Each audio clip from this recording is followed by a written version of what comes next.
Believe it or not, this used to be the hottest car on the street. When Olds introduced the Rocket 88, it changed the game for everyone.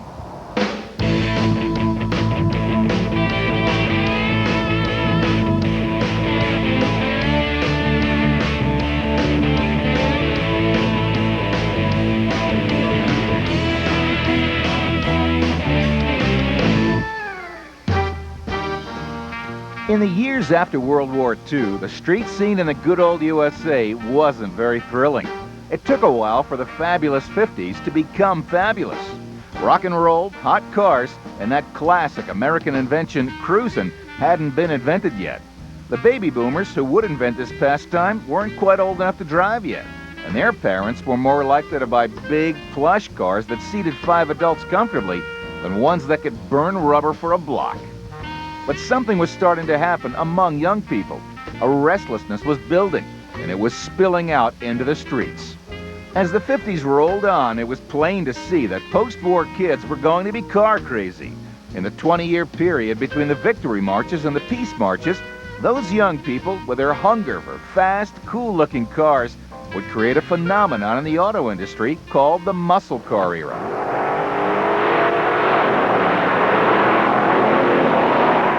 As the 50s started to swing, Detroit's big car companies were more than happy to jump right into this fire. As soon as they could get some new designs off the drawing board and into production, they started creating some pretty racy iron. But lagging behind all the cool body styles was engine power. Ford had been producing a high-output V8 engine, the Flathead, for nearly 20 years. So by default, they were the horsepower kings. The other car builders were still stuck in the 40s, though, with antique engine designs that all share the same attributes. They were big, heavy, and slow. But in 1949, one car maker took a giant leap ahead of everyone else with a revolutionary design that combined lightweight, compact size, high compression, and modern engineering into one moderately priced package. The car company was one of America's oldest and most respected names, Oldsmobile. Their engine was an all-new overhead valve V8, and the car that made the whole thing happen was their all-new medium-sized 88. Nobody knew it at the time, but they had just stumbled onto a formula which would fuel the muscle car era for the next 2 decades. They were, way ahead of their time. As far as I'm concerned, they were the first muscle car. I've said that for years and years. And they were way ahead of their time, and in 1949 and 50 and 51 they dominated the NASCAR circuit and took the lion's share of the winnings. And the first car to ever be registered at Darlington Speedway for the first race on Labor Day of 1949 was a Oldsmobile Coupe, 1949 Oldsmobile Coupe. Olds wasted no time bringing the performance of this new engine and the styling of their new bodies to the attention of the American car buyer. Very soon, these futuramic Oldsmobiles were rolling down highways all over America with the tops down, looking great, and creating lines of hot car buyers at the local Olds dealer. Of course, anyone who remembers the 50s will tell you that as soon as a fast car hit the street, it wasn't long before it showed up here, on the racetrack. Thanks to new power under the hood and the 88's lighter weight, Olds drivers were soon camped out in winner's circles all over America. Bonte already is approaching his qualifying speed of 88.5 miles an hour. This started an Oldsmobile dynasty that lasted for years in the young sport of stock car racing. The 49, when they came out with the high compression engine, they put it in the lightest body they made. Originally they weren't going to, but I think there was some hot rodders in the company that let them put it in the 88 body, which was several hundred pounds lighter than the 98, and the power-to-weight ratio was excellent. Throughout the 50s, Olds had a brief but spectacular ride at the top of the high-performance pyramid. At the end of the decade, the luxury side of Oldsmobile's dual personality won out over high performance. But for a few fast years, Olds drivers rode the Rocket on every racetrack and drag strip in America. We'll get into that story when we return on the American Muscle Car.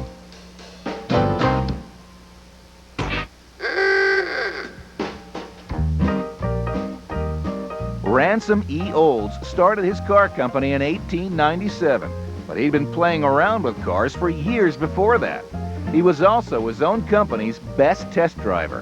In 1904, he ran a blazing 57 miles per hour on the sand at Daytona Beach in a creation he called the Flyer. In 1914, Olds sold his company to William Durant, and it became part of General Motors. After making several super high-end models, Oldsmobile settled into its niche as a popular priced car, less expensive than Buick or Cadillac, but upmarket from Chevrolet. Life was good in Lansing, Michigan, and Olds prospered, making quality cars for the middle class. Coming out of World War II, there were nearly a dozen car makers doing business in the United States.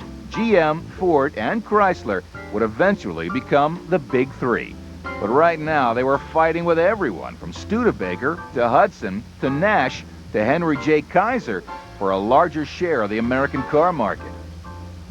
Fortunately, the demand for new cars was going through the roof. There hadn't been any new cars since 1942, so the car makers were running the lines 24/7 just to keep cars in the showrooms. Most of these new cars were just recycled designs from before the war, but car buyers didn't care. They just wanted a new ride.